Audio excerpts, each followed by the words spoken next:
You hear this music? Well, this music's kind of the punchline for a show you're about to hear. Or maybe it's a spoiler. Anyway, this music is sort of what we call our theme music. We use it here. This is called a billboard. We use it during promos. We use it a fair amount. And we had a theme song that we were using. It had run its course. It was time to change. But we didn't really know what the thought process was about theme music. And since we're not particularly bright, the only thing we could think to do would be to do a show about theme music, and then maybe somebody, like one of the guests, would tell us what the thought process is. So that's the show you're about to listen to. It's like how you pick a theme song. So stay tuned. We're going to do it.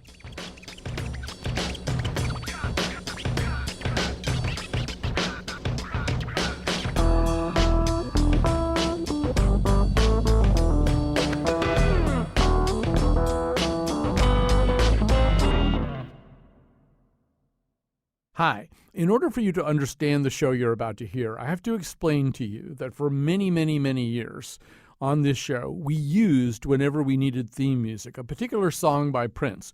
We used it in something called the Billboard, which precedes the news. We used it in promos.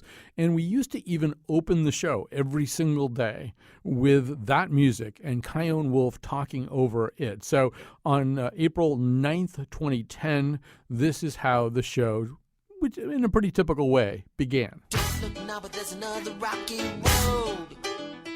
Another heavy wow, another much too heavy load. Today I'm gonna face it, yeah, cause I'm sick of dealing any other way. Nobody said the race was fair, but I'm gonna keep running just the same. Today is the first day of the rest of my life. Let's go.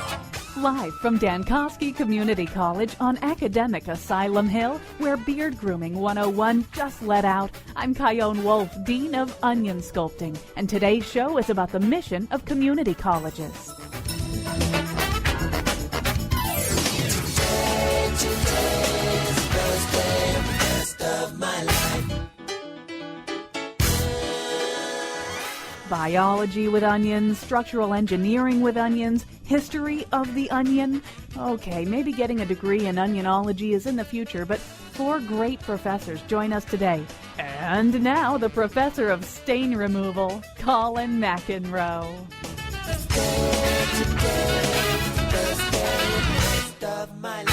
Now, a lot of people didn't like that song, and they didn't like it right from the get-go. Like when I came over here to this station to start this show, I brought the idea with me. I've always loved the idea of starting a show with that song. But a lot of people didn't like it, and they walked around shaking their heads. And, and at a certain point, it became a little bit more accepted, I think. And then all the people who had really been hating on the song, and I swear to God, this is true, when Prince died, they didn't feel comfortable hating it. So now everybody who hated the song denies ever having hated it. But the truth was, it was at a certain point, particularly after Prince did die, I sort of felt like, well, no, we need something new. I mean, if that's not a sign of the times, what else would there be? So we decided that we had to get a new theme song, and that turned out to be a pretty complicated decision.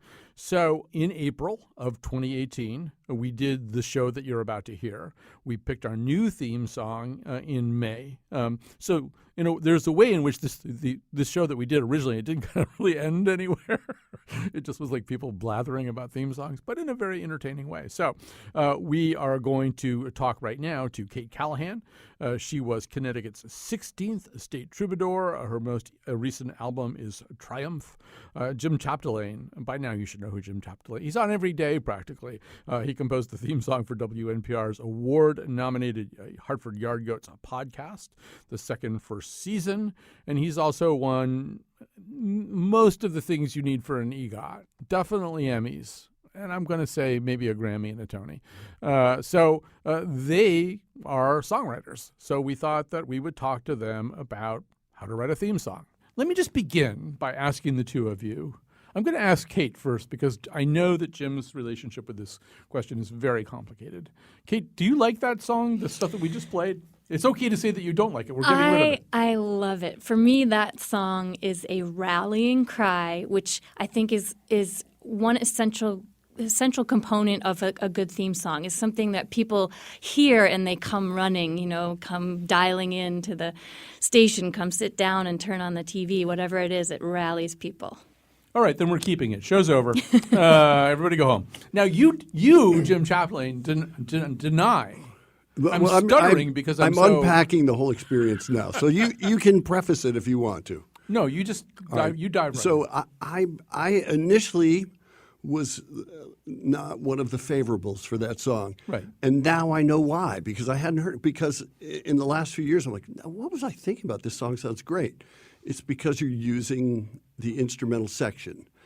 And I guess the Today sounded a little bit too happy for a show where some people, you have a show about people who drink their own urine. Right. What's not happy about that? Well, I'm not one of those people, so I don't get that. So, but you helped unpack that. So my complex relationship was explained. I forgot that there were vocals to it. Right. There were days where we didn't use the theme Right. song because it was too happy, and we were doing a much And now more. you've moved on to a period where you use the instrumental donut, right? Right. And so, Kate, you don't feel so when we played it for one of the Steve Metcalfs, not the one that you know, but the other one, the Slade Culture Gabfest one, he said it sounded like a jazzercise class.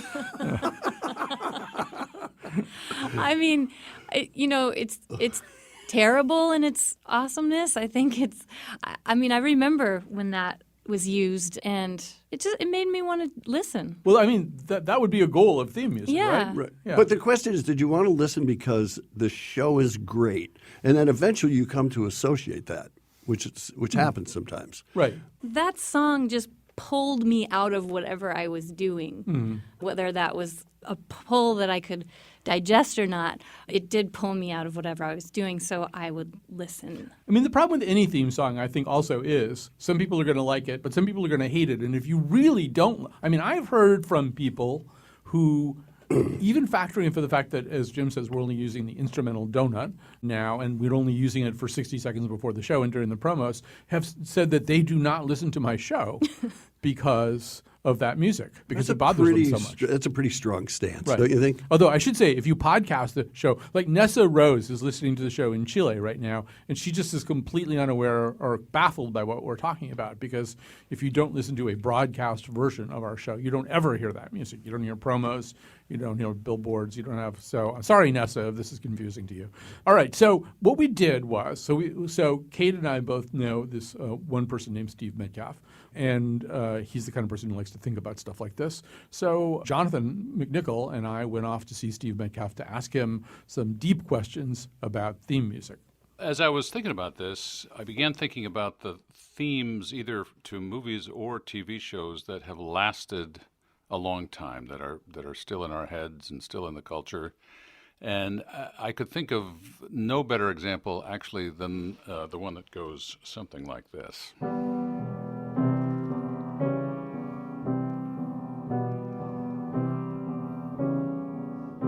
Which, of course, is the James Bond theme. But the interesting thing about this one is that it sort of has different layers. It sort of comes at you in several different waves. So there's that lick, which is mysterious and which establishes that we're dealing with maybe a spy or kind of mystery movie. But then the very next lick that comes along is this one, usually played by a guitar.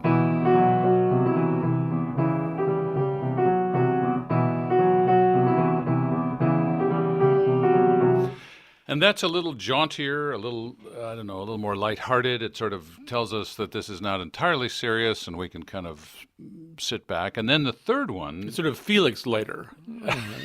Exactly. And then the third one is the one that goes like this.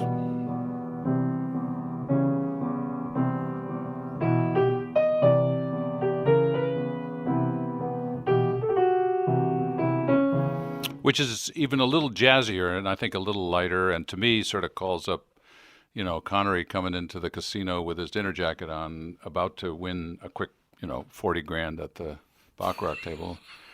But the point is, the great thing about this is that it really perfectly kind of prepares us for what kind of movie it is and what's the tone of it.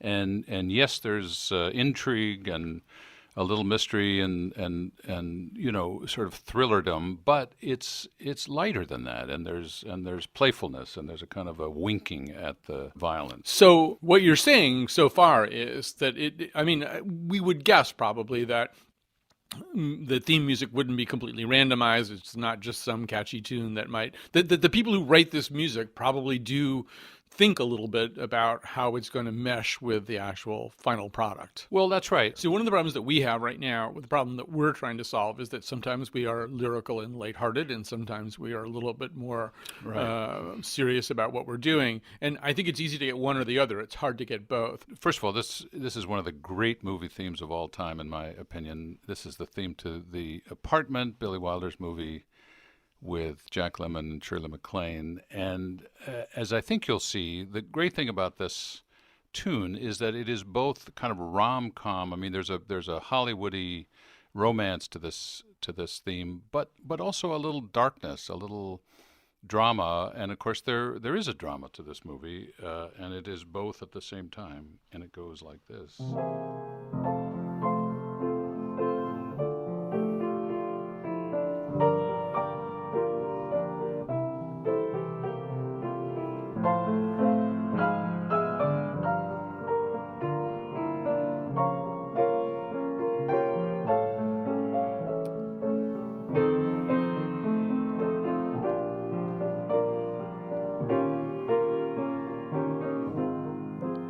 So on and so on. So another thing, obviously, that we could say about the show that we're trying to help out right now, my show, is that it's a talk show. It's a show that people come on, and it's not a talk show like The Tonight Show, but it's a talk show. But we might as well play the Tonight Show theme song, because that probably is about as... Yeah, which worked very well, I think, in just preparing, again, for the fact that this was going to be, I don't know, a sort of variety show. It just had that feel to it.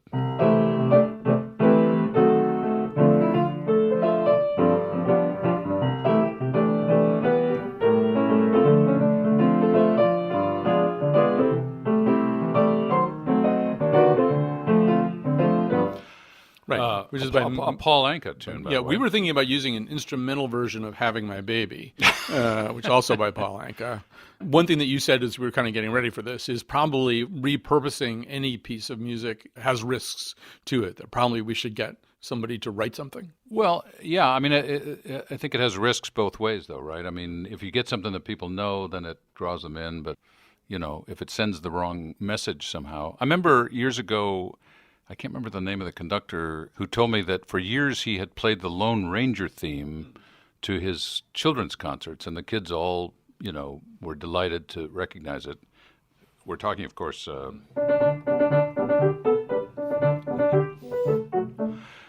written by that well-known theme composer, Rossini. But then one day he played it, and he turned around expecting them to all be squealing and happily recognize it, and there was nothing. And he realized that, like, overnight the show had apparently gone out of syndication, and suddenly it just reverted back to being a 19th century Italian opera overture. So there's a danger both ways. Do you have any last pieces of advice for us as we? No, I want to play one more. One more. And okay. It goes like this.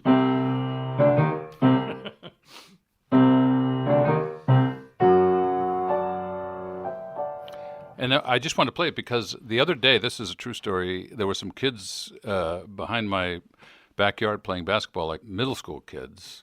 And one of the kids came out of the house dressed in something crazy, and the other kids started singing that theme. So I'm assuming that means that it's been used on South Park or something, because how else would they know that? Well, also, but Bob, anyway, it lives yeah, on. Bob Mueller plays it also in his office every day, actually, just to get the troops fired up.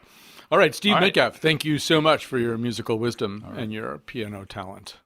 All right, so now we're transported back into our other studio. That was his living room. We're back into our other studio with Jim Chapdelaine and Kate Callahan. All right, so, wow, he's really thought this stuff. Kate, he's really thought these things through. I don't think I'd really given that much thought to, say, the James Bond theme song. But I think he's right about all that stuff. My goodness, he has thought things through. And I was doing the same thing, preparing for this show. And I was thinking about the one thing that seems quintessentially theme song, and that is the ability for a song to help people commune with each other. And I was thinking about that, and I had a contrast going in my head. I remember in 1994, my friend Anna Emily gave me a copy of Sarah McLachlan's album Fumbling Toward Ecstasy.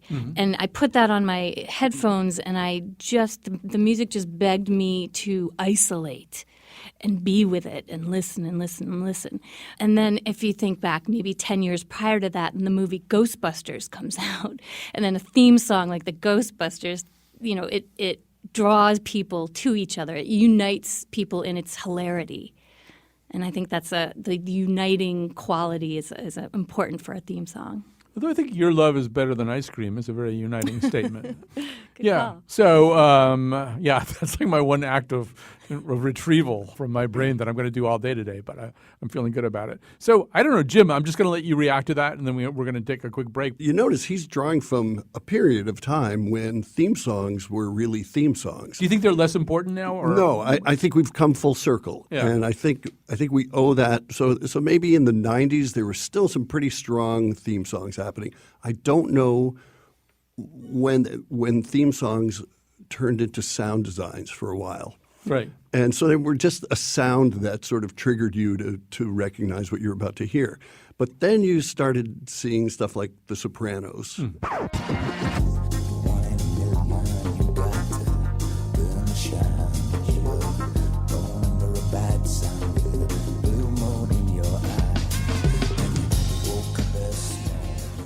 And that became an automatic, like your mouth waters when you hear that song. Right. And I would say the same thing with Game of Thrones. These big, part of that is because they could afford graphics for these big opens. Yeah.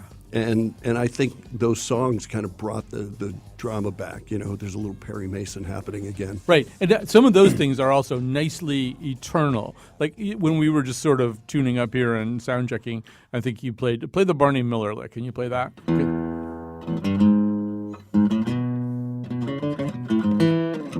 See, I don't think that can be a theme song for anything now. I think that kind of Definitely belongs. not Game of Thrones. Yeah, definitely. It belongs in its time period. Dem Throne. So speaking of that, we're about to go into a little pledge drive thing, and I'm sure everything that's happened so far on this show has really made you want to give money. And so And be rest assured that I won't get any of it. I'm supposed to laugh when we say that.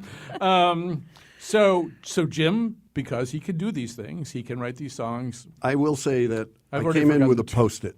This is on a Post-it. And then I woke up this morning and thought, I should make music to it too. What the heck? Right. So he has this Post-it. It's a blue Post-it. And then he kind of shows it. He waves it at Kate and goes. Said, Kate, you do this. Good luck. And so do you want? Maybe, You know what I would say? Should we do it? Let's do a rehearsal. Are we going to try to sing with him the first time, or are we just going to? Maybe not. No. Okay. Okay. So here's what the do we pitch. do? You're gonna just Play it? Play it. All right, so coming up's a number you should call it. First go find your credit card or wallet. Make sure if you're driving make sure you pull over if you're driving in a car. It's a perfect time to donate to WNPR. I would just like to say, in Kate's and possibly my defense, he doesn't even really sing it the way he wrote it on the Post-it. It's evolving. It barely exists in my head. It's evolving. You know, All how right. could it exist on a So Post-it? as you guys get ready for the pledge break, we're gonna try to get you in the mood to pledge by doing the new pledge break theme song. So Jim. 2, 3, 4. Coming up's a number you should call it. First go find your credit card or wallet. Make sure you pull over if you're driving in a car. It's a perfect time to donate to WNPR. Oh, that's a take. That's a wrap. All right. I think it's fair to say that we would not be doing the episode that we're doing right now were it not for something that I heard, as it turned out, about 3 or 4 years ago on one of my favorite podcasts. That's the Slate Culture Gabfest. And they did something which, in retrospect, was really, really smart. They were changing their theme song And rather than just making whatever set of internal determinations one makes and then springing it on the unsuspecting public, they cut the public in on the decision-making process. Before I bring aboard one of our guests here, Stephen Metcalf, let's hear what their old theme sounded like. So this is December 2014.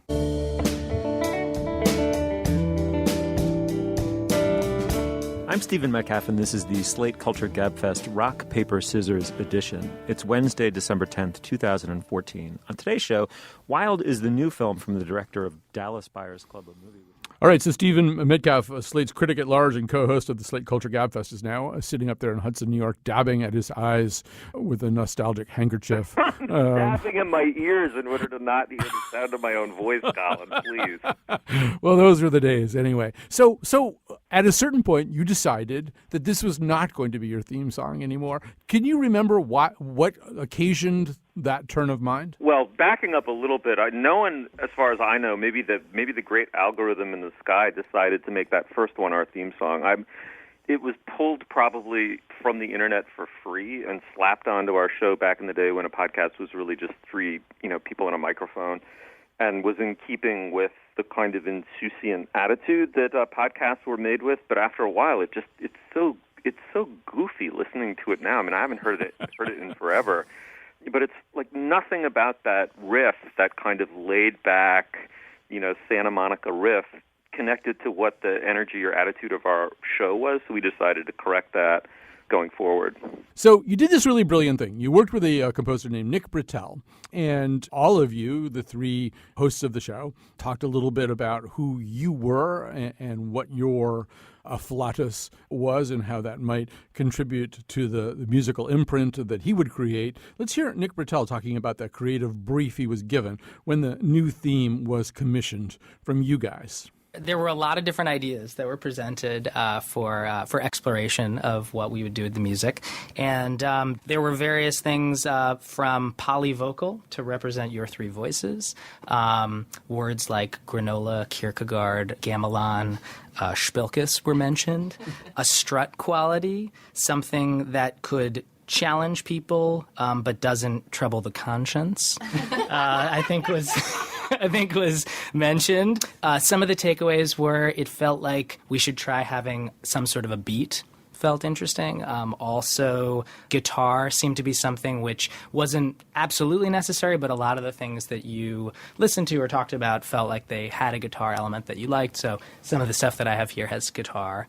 And a few of the other terms, there was non-Western pop, Indonesian bird song was mentioned, Swedish emo. I'm just listening, and I'm thinking, Nick Britell, you poor bastard. It sounds kind of like he was being punked, right? Like, I mean, how do you ever take that salad, that like half-rotten salad of words and non-words and semi-concepts, and actually crank out a piece of music? I mean, incredible that he came up with anything. We should mention that the people cackling in the background include Dana Stevens and Julia Turner, your two co-conspirators on this show. So I want to just cut right to the chase because people are now at the edge of their seats. Those people who are foolish enough not to be chronic listeners to the Slate Culture Gabfest, the way I am, they're thinking, well, what came out of this? What manticore was assembled from these disparate parts? So here's how the show opened in January of 2015.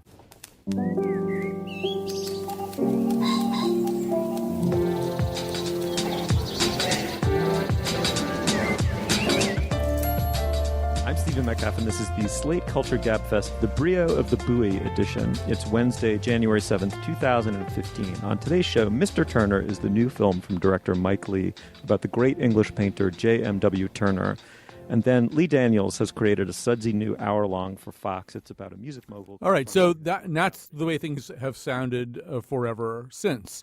I'm going to be honest with you and say my first reaction when the song was first debuted, there's always the shock of the new. There's the potential for Stravinsky-type Rite of Spring riots among the populace. And my first reaction was, there's an old joke about how a camel is a horse created by committee. And I sort of thought, well, this almost does sound a little bit like that. It's such an assemblage of these sensibilities that I can sort of hear them all. Now, my feelings about this this have transmogrified completely. And I listened to that song just now with great fondness. I associate it with the show that I like a lot. But initially I thought, wow, maybe he tried too hard to get you guys. You know, it's funny. I don't listen to my own podcast, so that's the second time I've heard that theme song. And it hasn't grown on me yet. Yeah. And it has nothing to do with Nick, whose talents are unlimited, really, in this regard, and more to do with exactly what you said, which is that it's this Frankensteinian hodgepodge, really. But, you know, at the end of the day, and Colin, you'll appreciate this, this is an entirely Pavlovian exercise. I mean, if we were able to wipe our minds completely clean of our associations, musical associations behind the words the Beatles, which is the most inane pun of all time, or the Rolling Stones, I mean, there are so many bad names out there that are now so filled in with the content that underlies them, they have no independent existence as signifiers at all. And I think theme songs are like that, too. I mean, you know, when I know that Michael Barbaro's voice is about to enter my earpiece, I mean, any piece of music could be playing, you know, for the daily podcast or your show or any show that, you know, one listens to over and over and over again, that it is an entirely triggered and almost involuntary response as long as you actually like the content. Right. Well, Stephen Metcalf, I know you have many things to do, but people who don't listen should listen to Slate Culture Gabfest. Awesome. Thank you so much, Colin. It is always a pleasure.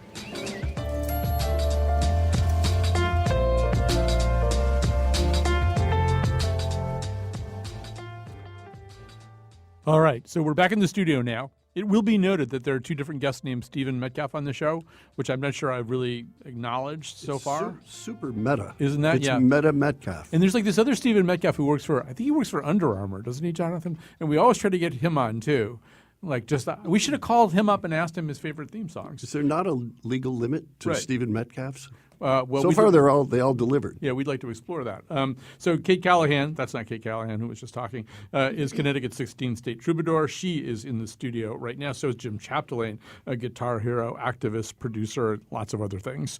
You know, Jim, he's right about, like, I don't know whether the Tonight Show theme song's a good song or not. It's just the music they were playing when the Tonight Show. I mean, he's right that at a certain point, the musical content of a theme song begins to be less and less relevant. Because you can't disassociate anymore. Right. So he's right about the Beatles and the Rolling Stones, too, just being arbitrary words until the ballast of all that content is there, and now they can't be flipped. I don't think they could be anything else.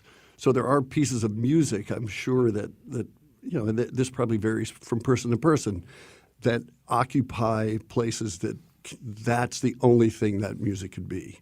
All right, now let's talk about what happens when a songwriter gets asked to write a song of this kind. So Kate Callahan, in 2014, April 14th, the city of Hartford declared Look for the Good Day. I must have missed Look for the Good Day. You sure did, and you missed it every year since, as did the rest of us. But on April 14th, 2014, we had a large event in the Pond House in Elizabeth Park, and we honored Ann Kubitsky, the founder of the Look for the Good Project, an anti-bullying nonprofit.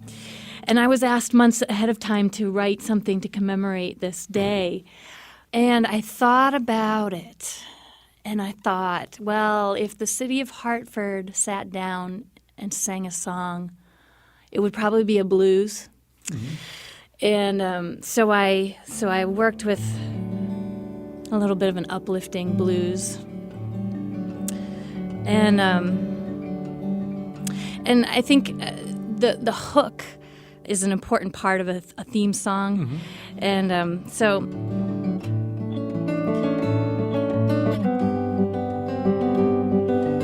So I got my twist on the blues, and then I got my hook. And if we look for the good, we'll get on the other side.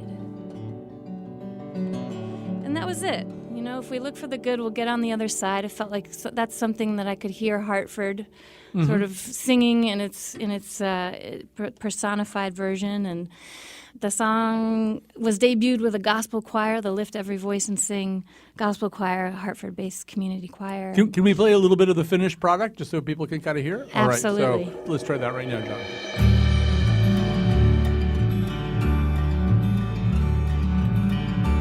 Everywhere a wall stands bare between your fear and your life. Well, you're now a wall, like you know your pride.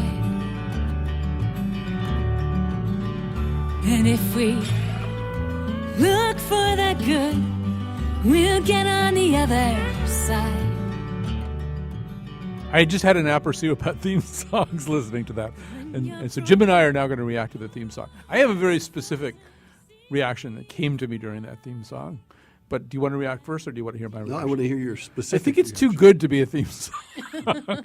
I was listening to it and I was thinking, well, first of all, I'm a big Kate Callahan fan anyway, so you can't necessarily go by me. But, you know, at its best, Kate's music is very transcendent. I mean, very transcendent. I mean, I've had like these really almost kind of epiphanic, angelic experiences listening to it live. And even, you know, the beginning chords of this, Jim, it really does kind of lift you up into a place that's sort of Sure.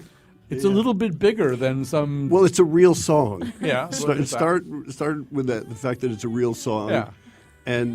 And so whatever rubric was in place was you really loosely followed it for just this really good feeling thing. Right. Sometimes you have to stick closer, depending on what the level of supervision is. Right. You have to stick really close and stay right in the lanes. But it's great when you have the freedom, like Kate did, to write a really cool song and have that do both things. Right. I think it's a beautiful, special, memorable song, and as such, an abject failure. Because because it can't be something worse. Because yes, you have to write something worse because it can't be in the service of something else. You know, a song that's I think that song has a kind of purity where it just, you know, I don't want it doing anybody else's dirty work, even though obviously Look for the Good Day. Is that what it's called? Yes. And Because that that's not explains really why dirty. Colin hasn't been to look for the good day. Maybe I'm the. He can't put himself through I wouldn't that. even know how to function on Look for the Good Day. I've spent so much time looking for the bad.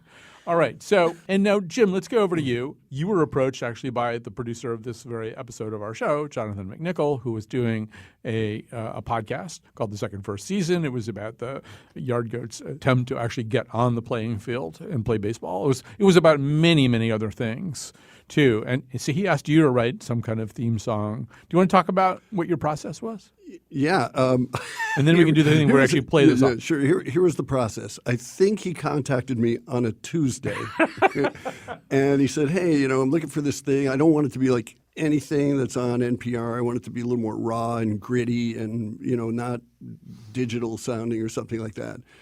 And I'm like, oh, that's great, you know. And then he said, so when do you need it? He said, Thursday. And so this was, I had 2 hours on a Wednesday to write this and then record all the parts. And lucky for me, Pants was a very forgiving guy. Rossini often banged those, you know, Lone Ranger things out pretty fast too. Yeah. So, all right. I just sat and I wrote out a chord chart and I came up with a little melody in my head and then I just blasted it out. Everything is one take on this. All right. Here we go. The one take theme song to the Second First Season.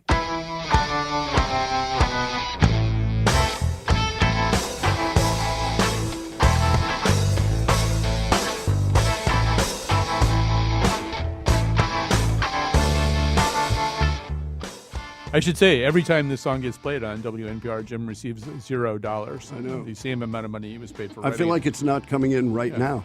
But see, and Kate, now that's without a melody, but there's that little hook. It's sort of skanky. Kate, once again, I have my own little reaction. Should you want me to go first, or you want to go first? You go first. I think right? that first group of descending notes has the quality of saying to me, something is about to happen, right? Like, you know. Yeah, it's right? the rallying call. Again, Yeah, we're back to the it's rallying like, call. Yeah. Like, get over here. Something's about to happen. Jerk face. I mean, because it's not, unlike Look for the Good, it's not necessarily a pleasant invitation. Right. No, it does say jerk face. You know, and in fact, everything on there is distorted using a plugin called jerk face. Everything got run right through the jerk face on that. But in the end, when you're constricted with time, that ends up being really fun for me. Like Right. I sort of can't fail because he has to use it the next day, you know.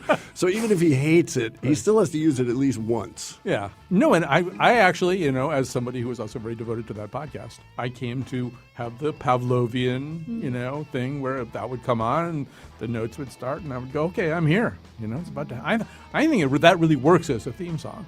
And I think because you spent all of 2 hours on it, you don't have to worry about it, you know, outstripping the needs of being a theme song. It'll never be anything but that theme song. We're going to take a very quick break. We're going to come back with more of this fascinating discussion of theme songs right after the proverbial this.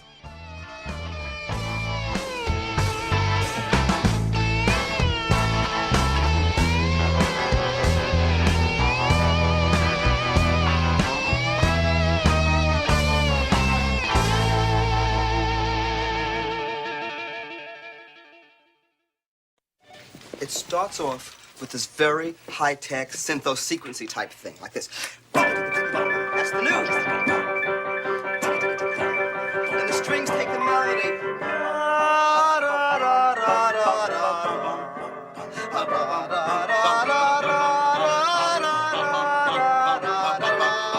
Alan does the counter melody.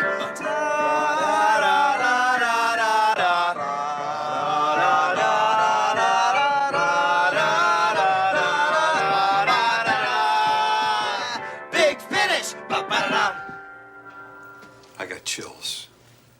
All right, that's from Broadcast News, where these two jerk faces actually do come in and do a pitch, basically. That's them pitching a new news theme. In studio with me right now are two wonderful songwriters, Kate Callahan, Jim Chapdelaine, producer, activist, theme songwriter, guitarist. He's so many things. I'd be here all day trying to explain it all. It would take forever, yeah.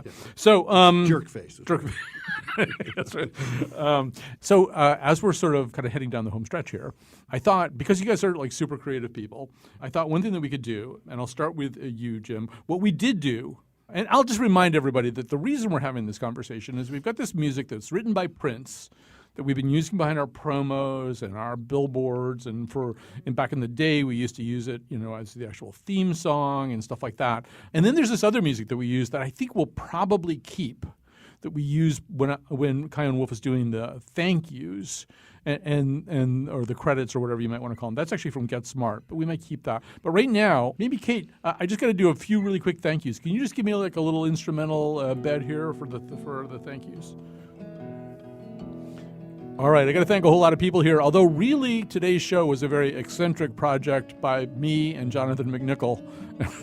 And everybody else kind of backed away from it, but our other producers include senior producer Betsy Kaplan and Josh DeLea. Kion Wolf is our technical producer. She's the person who makes the show sound as good as it frequently does. The part of Bill Curry today was played by Big Al Anderson, and so here we are. We're coming right back to Jim and Kate here in the studio. Thank you's done. So here's what we're going to do. We're going to see you guys are spontaneous, you're loose. So I'm going to read three adjectives. The producers, Betsy Kaplan, Josh Nalea, Kion Wolf, and Jonathan McNichol, they got together and they came up with adjectives to describe the show or what they think a theme song for the show should be. And so I'm going to read three adjectives to each one of them, or maybe three or four. Let's see. So for Jim, you can go first. Corny, edgy, groovy. Corny, edgy, groovy. Wow. Give me corny, edgy, groovy. Corny and edgy. Those are. But you can do this. That's right. I want you to take that whole Zen problem.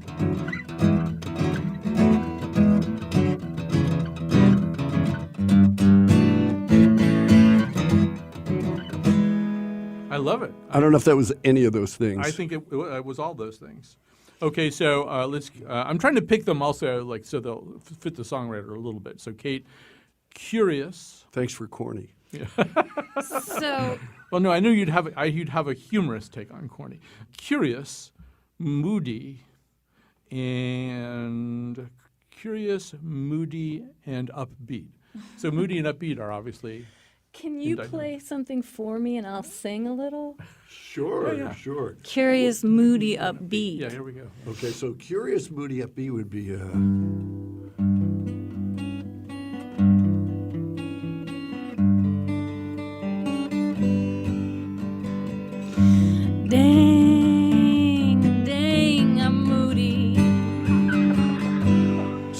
moody. Get me to the radio, it's beautiful.